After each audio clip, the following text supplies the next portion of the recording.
एमयूज music star academy में आप सभी का स्वागत है। आज हम इस वीडियो में डिस्कस करने वाले हैं तोड़ी राग के बारे में। Sorry, I have written here thought we will talk about Todi raga. तोड़ी राग जो कि हमारी बहुत ही फेमस राग है, इसको क्या बोला जाता है? यवनकालीन राग। यवनकालीन राग भी इसको बोला जाता है। क्यों बोला जाता है? क्योंकि प्राचीन ग्रंथों में आपको कहीं भी इसका उल्लेख नहीं मिलेगा। ठीक है, तोड़ी राग जो है यवनकालीन राग आती है। इसी के इक्वल अगर हम तोड़ी की समप्राकृतिक राग देखें, मुल्तानी इज ऑल्सो यवनकालीन राग, क्योंकि मुल्तानी जो है, मुल्तानी और मधुवंती, बिकॉज तोड़ी राग की जो समप्राकृतिक राग है दैट इज मुल्तानी, और अगर मुल्तानी की समप्राकृतिक राग आप देखते हो तो वो मधुवंती आ जाती है। ठीक है, क्योंकि मधुवंती जो है वो भी नए राग की श्रेणी में आती है। मधुवंती जो राग है, मुल्तानी इज ऑल्सो यवनकालीन राग बिकॉज यू विल, आप उसको देखोगे कि इनका जो उल्लेख मिलता है वो किसी भी प्राचीन ग्रंथ में नहीं मिलता है, तो दैट्स वाई ये यवनकालीन राग मानी जाती है। आज हम तोड़ी राग से रिलेटेड इतने इंपॉर्टेंट क्वेश्चन करेंगे कि आपका अगर तोड़ी राग से रिलेटेड कोई क्वेश्चन आ भी जाता है तो वो कभी गलत नहीं होगा। सबसे पहले मैं अगर आपसे एक बात करूं कि तोड़ी क्या थाट नहीं है? तोड़ी हमारी थाट आती है ना, यस, क्योंकि भातखंडे जी जो हैं उन्होंने 10 थाट मानी है और 10 थाटों में से एक तोड़ी भी आ जाती है। ठीक है, भातखंडे जी ने 32 थाट में से क्या किया है? 32 थाट में से कितने निकाली है? 10 थाट। ठीक है, भातखंडे जी जो थे उन्होंने 32 थाट में से 10 थाट निकाली है। तोड़ी राग की अगर हम बात करें तो ये, इसको हम क्या आश्रय राग बोल सकते हैं? इसको हम आश्रय राग बोल सकते हैं या नहीं? यस, हम इसको आश्रय राग बोल सकते हैं। अब आप पूछोगे कि मैम आश्रय राग का मतलब क्या होता है? Yes, don't worry, I clear your doubts. आश्रय राग उसको बोला जाता है कि जो अपने ही थाट से निकल कर आया है, यानी कि जिसकी उसकी खुद की जो थाट की छाया है वो उसकी खुद की राग पे पड़ी है। यानी कि तोड़ी जो राग है दैट इज आश्रय राग ऑल्सो, क्योंकि ये जो है अपने ही थाट का है। ठीक है, अपने ही थाट का है, इसलिए इसको आश्रय राग भी बोला जाता है। अगर मैं इसको जनक राग बोल दूं तो क्या मैं इसको अगर जनक राग बोल दूं तो क्या मैं सही बोल रही हूँ या गलत बोल रही हूँ?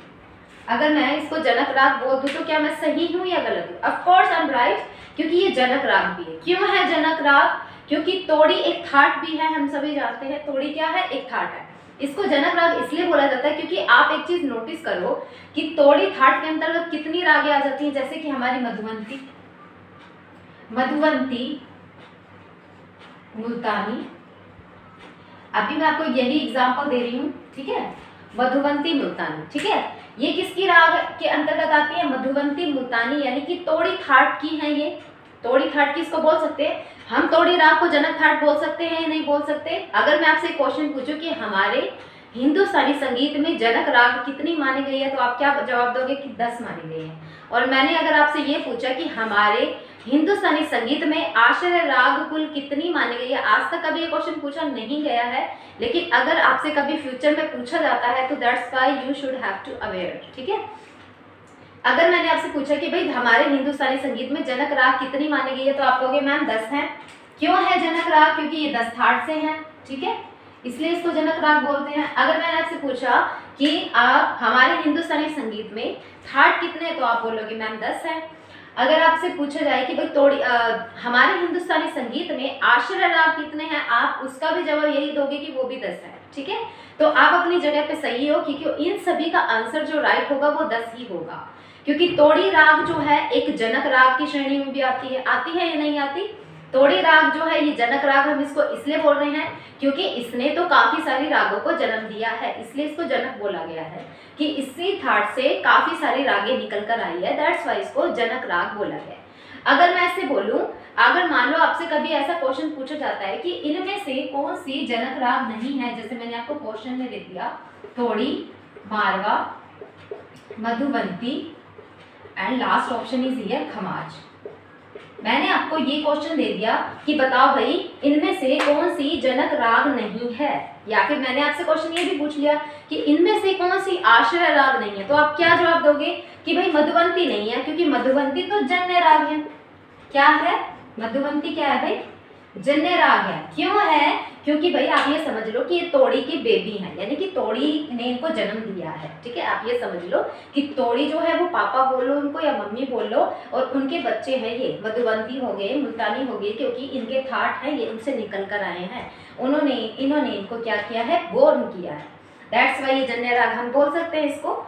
ये हमारे हैं जनक राग, ये हमारे हैं जनक राग। मारवा भी जनक राग है, खमाज भी जनक राग है, पूर्वी भी जनक राग है, कल्याण भी जनक राग है।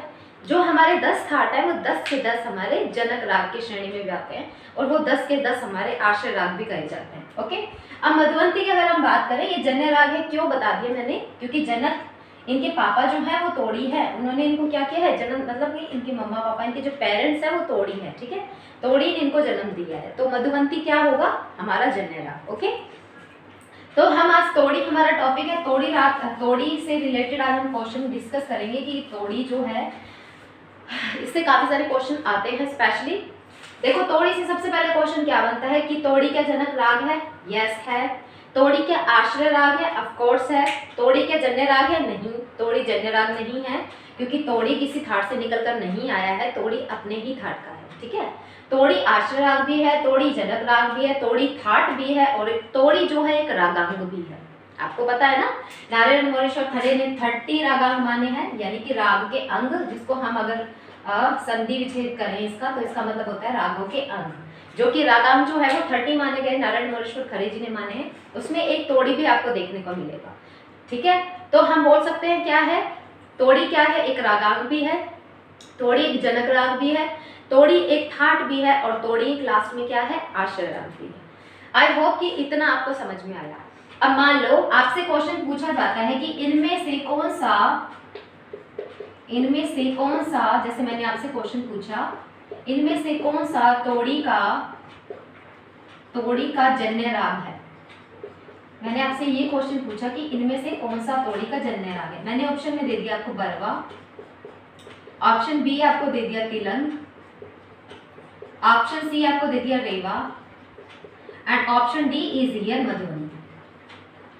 अब मैंने आपसे क्या पूछा है कि इनमें से कौन सा तोड़ी का जन्य राग है। अगर आपको जन्य राग समझ में आ गए तो आप ये आराम से बता सकते हो।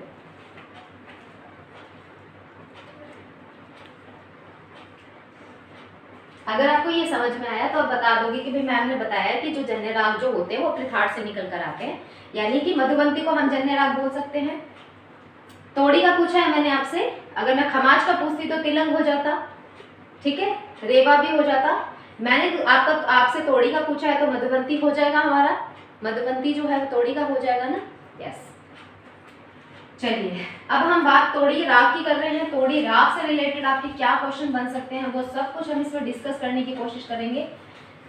पूरा डिटेल से ऐसे ही पढ़ाया जाता है तोड़ी राग के बारे में। अगर आप डिस्कशन करना चाहते हो, अगर आप हमारे कोर्स लेना चाह रहे हो तो आप हमें कॉल कर सकते हो। ठीक है, चलिए अब हम बात करते हैं तोड़ी की। तोड़ी क्या है? संपूर्ण जाति का राग माना जाता है। क्यों? क्योंकि इसमें 7 स्वर यूज होते हैं। इसको हम संपूर्ण बोल सकते हैं या नहीं बोल सकते? ऑफ कोर्स, इसकी जाति जो होती है वो संपूर्ण होती है। लेकिन समटाइम ऐसा होता है कि आपसे क्वेश्चन कभी कभी पूछा जा सकता है कि राग तोड़ी के आरोह में कौन सा स्वर वर्जित किया जाता है। राग तोड़ी के आरोह में कौन सा स्वर वर्जित किया जाता है? समटाइम, क्योंकि बहुत सारे आर्टिस्ट ऐसे हैं जो कुछ स्वर वर्जित करते हैं, तो हम इसमें क्या जवाब देंगे? पंचम। बाय द वे, आपसे कभी फ्यूचर में क्वेश्चन पूछा जाता है कि राग तोड़ी के आरोह में किस स्वर को वर्जित किया जाता है, तो पंचम। वही भैरव जो होती है, भैरव की भी वैसे जाति संपूर्ण होती है, लेकिन कभी कभी कुछ आर्टिस्ट जो होते हैं वो पंचम को वर्जित कर देते हैं उसमें। ठीक है, क्या है? राग तोड़ी के आरोह में अगर हम देखते हैं तो क्या वर्जित किया जाता है? पंचम को वर्जित किया जाता है। वही भैरव में भी पंचम को वर्जित किया जाता है, जिसकी वजह से उनकी जाति जो होती है वो षाड़ संपूर्ण हो जाती है। लेकिन आपका ऑप्शन में अगर षाड़ संपूर्ण देखने को मिलता है तो प्लीज आप मत क्लिक करना, क्योंकि आपका क्वेश्चन गलत भी हो सकता है। वैसे इसकी जाति जो सही मेंशन की जाती है दैट इज संपूर्ण ही मानी जाती है। ओके, इतना क्वेश्चन समझ में आया आपको? क्या है इसकी जाति? संपूर्ण।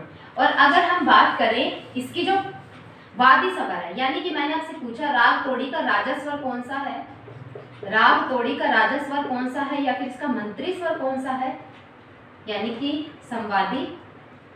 क्योंकि आपको पता है ना राजा स्वर किसको बोला जाता है? वादी को बोला जाता है। और संवादी किसको बोलते हैं हम? मंत्री को हम क्या बोलते हैं, संवादी। सेवक जो होता है उसको क्या बोलते हैं, अनुवादी। और जो शत्रु के नाम से जाना जाता है दैट इज विवादी, उसको हम क्या बोलते हैं, विवादी। सेवक किसको बोलते हैं हम, अनुवादी स्वर को बोलते हैं ना, सेवक जो कि राग में वर्जित होते हैं ना, बिल्कुल ही यूज नहीं होते। विवादी स्वर वो होते हैं कि जो हम जानबूझकर किसी स्वर को लगा रहे हैं, जैसे कि मान लो तोड़ी में मा तीव्र लगता है, लेकिन अगर हमने इसको मा शुद्ध लगा दिया तो दैट इज विवादी। ओके।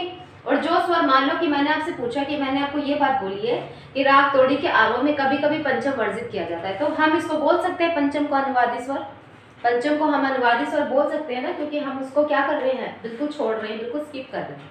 लेकिन ऐसा होता नहीं है कि आप पंचम को बिल्कुल वर्जित करो, बिल्कुल नहीं होता। हाँ, आप इसको ऐसे कर सकते हो, सारे ग मा फिर धा, धा करके आप पा पर आ सकते हो, यानी कि अवरोह में आप यूज कर सकते हो। आरोह में अगर आप ज्यादा पंचम पर न्यास करोगे तो इसमें ये किसकी छाया हमें देखने को मिल जाएगी, पूर्या धनाश्री की।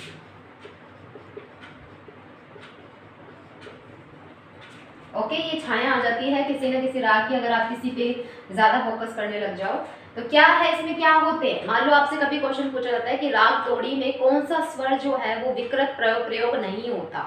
आपसे क्या पूछा है कि राग तोड़ी में कौन सा स्वर विकृत प्रयोग नहीं होता। जैसे मान लो आपको रे भी दे दिया, गंधार दे दिया, धैवत भी दे दिया और निषाद दे दिया, तो हम किसको बोलेंगे, निषाद जो है वो कोमल यूज नहीं होता, ठीक है ना, निषाद कोमल नहीं होता, बाकी धैवत कोमल होता है, ऋषभ कोमल होता है और गंधार भी कोमल होता है।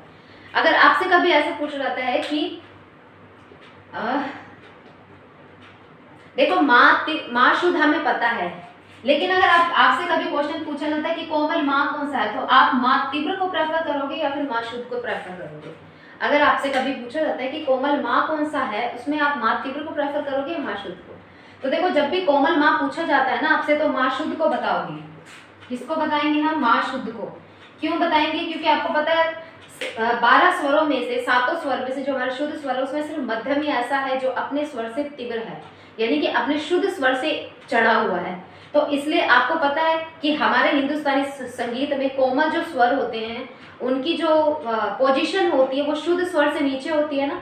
तो इसलिए अगर हम देखते हैं कि माँ शुद्ध जो होता है, माँ शुद्ध अपने तीव्र स्वर से नीचे है, दैट्स वाई इसको हम कोमल स्वर बोल सकते हैं। तो ये चीज भी आप ध्यान रखना कि माँ शुद्ध को हम कभी कभी कोमल स्वर भी बोल सकते हैं। विकृत स्वर की बात होगी, दैट्स वाई आप माँ तीव्र का यूज करोगे। तीव्र की बात होगी तो माँ तीव्र का यूज करोगे, विकृत की बात होगी तो आप कोमल स्वर को प्रेफर कर सकते हो, यानी कि शुद्ध मध्यम को। ठीक है, समझ में आया। अब इसमें वादी स्वर कौन सा होता है, धैवत, और संवादी कैसा होता है, गंधार। क्या होता है, वादी क्या होता है, इसमें धैवत होता है, और संवादी इसमें क्या होता है, गंधार। कई बार क्वेश्चन आपसे पूछा जाता है, आप लोग सबसे ज्यादा कंफ्यूज इसके उसमें हो जाते हो। मैंने इसमें सबसे ज्यादा हमें कंफ्यूजन क्या है, वादी संवादी हम भूल जाते हैं। तो देखो, तोड़ी से ट्रिक एक बना सकते हो। तोड़ी में अगर हम मात्रा को हटा दे तो क्या बनेगा, तोड़ बनेगा ना। और यहाँ पे धा और गंधार है तो धागा तोड़, यानी कि धागा करके आप इसको धागा तोड़, तोड़ी को आप इसको ऐसे बना सकते हो, धागा तोड़। ठीक है, तो यानी कि अगर मैं आपके इससे पूछा जाता है कि इसमें वादी स्वर कौन सा है तो धैवत है, संवादी कौन सा है, इसमें गंधार है। अब इसमें से और क्वेश्चन पूछा कैसा बनता है तोड़ी में से कि तोड़ी जो राग है वो पूर्वांग प्रधान है या उत्तरांग प्रधान है। अब पूर्वांग प्रधान और उत्तरांग प्रधान के बारे में मैंने आपको बताया हुआ है पहले वीडियोस में कि पूर्वी जो तोड़ी जो होती है वो पूर्वांग प्रधान होती है या उत्तरांग प्रधान होती है। ऑफ कोर्स पूर्वांग प्रधान होगी, क्योंकि उत्तरांग प्रधान होगी। इसका प्रधान देखने के लिए हमें किस पे फोकस करते हैं, वादी स्वर पर। ठीक है, कभी आपसे एग्जाम में क्वेश्चन पूछा जाता है कि राग का पूर्वांग और उत्तरांग जानने के लिए किस स्वर पर फोकस किया जाता है, किस स्वर पर ज्यादा बल दिया जाता है, किस स्वर को देखा जाता है। ऑप्शन में आपको वादी दे देंगे, संवादी दे देंगे, अनुवादी दे देंगे या लास्ट में विवादी दे देंगे। तो किसको देखा जाता है, वादी स्वर को। अब हमारा वादी स्वर इसमें क्या है, धैवत। मैंने आपसे क्या बोला था, धागा तोड़, यानी कि आपको इसका अगर वादी समाधि याद करना है तो इसमें आपको क्या कैसे करोगे आप, धागा तोड़। तो इसका क्या है, धैवत है। ओके, अब क्या करना है हमें, मैंने आपसे पूछा कि ये उत्तरांग प्रधान है पूर्वांग प्रधान है। अब आपने एक चीज नोटिस की है कि हमारे हिंदुस्तानी संगीत में 2 भागों में बटा हुआ है, पूर्वांग एंड उत्तरांग। पूर्वांग और उत्तरांग बटा हुआ है ना।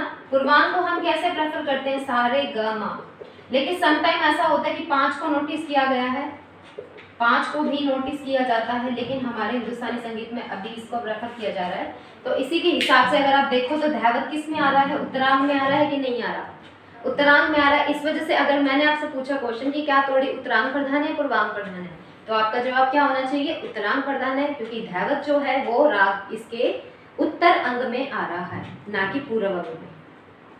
डन। अगर मालकोंस की बात करते हैं, मालकोंस का क्या होता है, मध्यम और षडज होता है। तो मध्यम और षडज होता है मासा, है ना, मासा होता है। तो मासा मध्यम हमारे किस में है, पूर्वांग में है। तो अगर हम मालकोंस की जाति देखें तो पूर्वांग प्रधान होगी।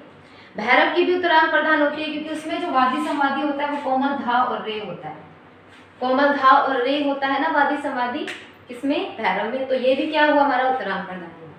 अगर आपसे कभी तोड़ी पूछा जाता है तो आप, अगर आपको पूर्वांग और उत्तरांग प्रधान जानने हैं तो सबसे पहले आपको उनका वादी और संवादी पता होना चाहिए, आप आराम से उस चीज को कर सकते हो। ठीक है, इतना आपको समझ में आ गया होगा कि क्या है धैवत और गंधार। इसका वादी संवादी स्वर अगर पूछे, मंत्री स्वर कौन सा है, तो गंधार है।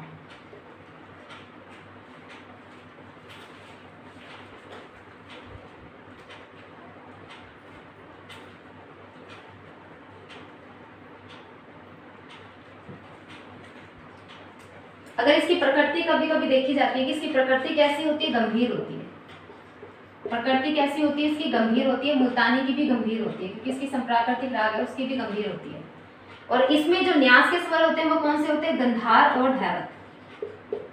क्या होते हैं, गंधार और धैवत, क्योंकि इसमें कोमल रे, कोमल गंधार, कोमल धैवत और मातीव्र यूज होता है। तो इसमें जो न्यास के स्वर होंगे, वादी संवादी से भी आप आइडिया लगा सकते हो कि, क्योंकि वादी संवादी में हम सबसे ज्यादा फोकस वादी पर करते हैं, यानी कि फोकस अगर जिस स्वर पे आप कर रहे हो उसमें न्यास का स्वर भी वो होना चाहिए।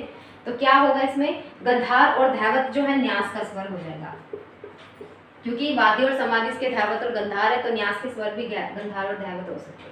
इसमें हम किस किस का यूज कर सकते हैं, इसमें गमक का भी यूज कर सकते हैं, मीड़ का भी यूज कर सकते हैं, और कर्ण स्वरों का भी यूज कर सकते हैं। राग तोड़ी में हम क्या कर सकते हैं, गमक का यूज कर सकते हैं, मीड़ का भी यूज कर सकते हैं, और कर्ण स्वर को भी प्रेफर कर सकते हैं।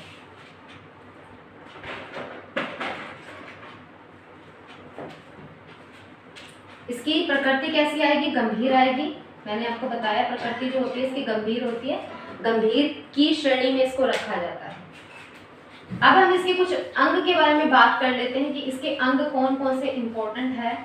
स्पेशली आपको ज्यादातर रेगा रेसा दिया जाता है, रेगा रेसा, ये इसका जो मेन पॉइंट है, इसी से ज्यादातर हम पहचान में। लेकिन ये वाला अंग बहुत सी रागों में यूज होता है, ये हिंडोल में भी यूज होता है, ये हिंडोल में भी यूज होता है, हिंडोल राग में भी यूज होता है रेगा रेसा। तो आपको क्या याद रखना है, इसमें हमें गंधार कोमल है, ऋषभ कोमल है। रेगा रेसा जानने के लिए आपको इसको ऋषभ देखना है, गंधार। और इसमें क्या है, गंधार और उस पे क्या होता है, धैवत पे अवग्रह होता है, क्योंकि इसकी जो संप्राकृतिक राग वैसे मानी जाती है, यानी कि जिससे तोड़ी में जिस राग के आने की छाया हो जाती है, तो वो कौन सी मानी जाती है, गुर्जरी तोड़ी। गुर्जरी तोड़ी में क्या होता है कि आरोह में पंचम वर्जित होता है, जबकि गुर्जरी तोड़ी जो होती है उसमें दोनों में ही पंचम को वर्जित करना पड़ता है, नहीं तो वो राग तोड़ी बन जाएगा। यानी कि आरोह अवरोह में पूरी तरह से अगर आप बोले उसको अनुवादी या विवादी स्वर, विवादी स्वर के नाते अगर आप मध्यम का यूज कर रहे हो तो मतलब तोड़ी की छाया आने की संभावना है ना पंचम की स्वर। पंचम को अगर आप विवादी स्वर के नाते यूज कर रहे हो राग गुर्जरी तोड़ी में, तो पंचम तो तोड़ी की छाया आ जाएगी। वही तोड़ी में अगर आप पंचम को बिल्कुल वर्जित कर दोगे तो वो गुर्जरी तोड़ी बन जाएगा। तोड़ी में हम पंचम को सिर्फ आरोह में वर्जित कर सकते हैं, अवरोह में हम नहीं करेंगे, वरना हमारा राग जो है गुर्जरी तोड़ी बन जाएगी। अब इसमें क्या है, तोड़ी में क्या होता है, गंधार और धैवत पर ज्यादा फोकस किया जाता है, यानी न्यास कर सकते हो। लेकिन इसमें क्या होता है, गुर्जरी तोड़ी में ऋषभ पे आप न्यास कर सकते हो और धैवत पे, यानी कि अगर आपने गंधार पे ज्यादा न्यास कर दिया, राग गुर्जरी तोड़ी में अगर गंधार पे ज्यादा न्यास कर दिया तो किसकी आने की संभावना रहेगी, राग गुर्जरी तोड़ी की। राग गुर्जरी तोड़ी की इसमें आने की पूरी संभावना रहेगी। अगर आप क्या करोगे, धैवत को, यानी कि अगर आप गुर्जरी तोड़ी में अगर आप गंधार पर ज़्यादा फोकस कर लोगे तो वो राग तोड़ी की श्रेणी में आ जाएगा। इसलिए उसको तोड़ी से बचाने के लिए हमें क्या करना होता है, ऋषभ पर ज़्यादा न्यास करना होता है। किस में करना होता है, गुर्जरी तोड़ी में, ठीक है।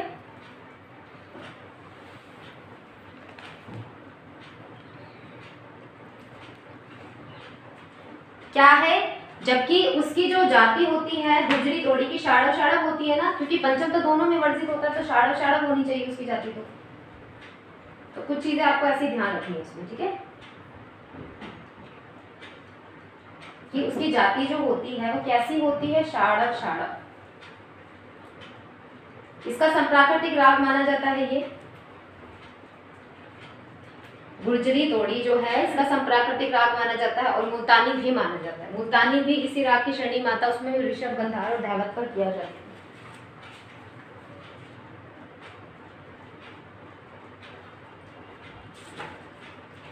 अब इसमें क्या करना है हमें आने के लिए, यानी कि इसका जो मेन अंग ये भी माना जाता है, यानी कि धापा कैसे आएगा, धा पा मा गा रे गा रे सा।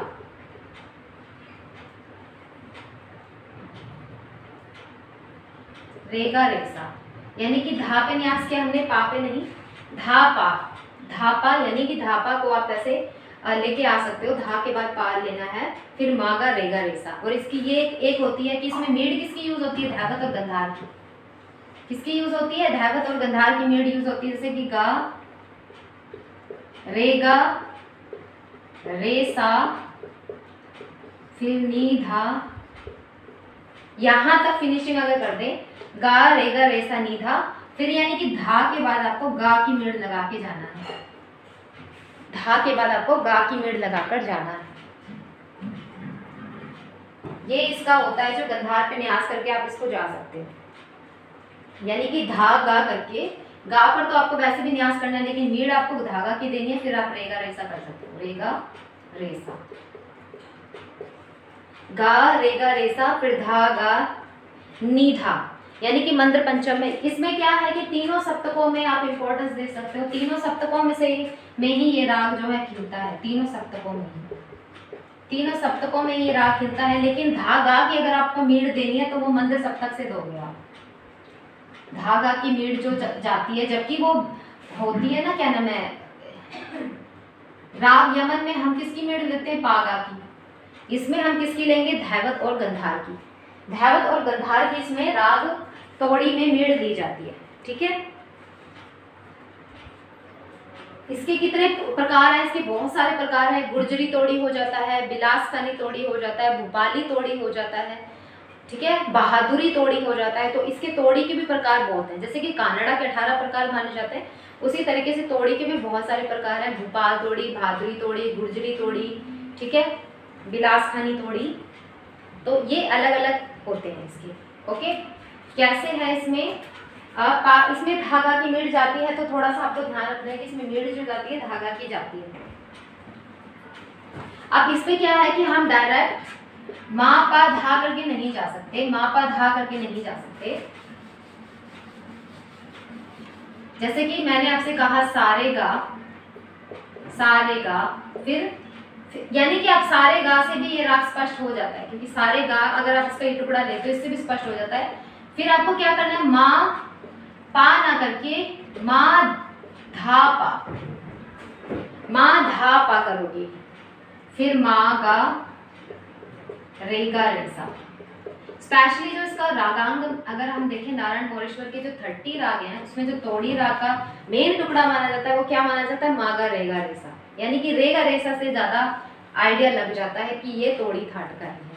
आई होप कि आपको तोड़ी थाट में से जो भी इंपॉर्टेंट क्वेश्चन है वो सब समझ में आ गए होंगे, और इसमें से अगर आपने कर लिया तो आपका क्वेश्चन गलत नहीं होगा। कभी कभी कंपैरिजन में पूछ लिया जाता है कि मुल्तानी और तोड़ी का, क्योंकि दोनों तोड़ी थाट से ही हैं, मुल्तानी और वो। इसका जो टाइम होता है दिन का द्वितीय प्रहर होता है, तोड़ी का जो टाइम होता है। ओके, तो कुछ चीज़ें ऐसी हैं कि इसमें आपको ध्यान रखना है कि क्वेश्चन किस टाइप के बन सकते हैं, टाइम के अकॉर्डिंग में भी हो जाता है, ठीक है।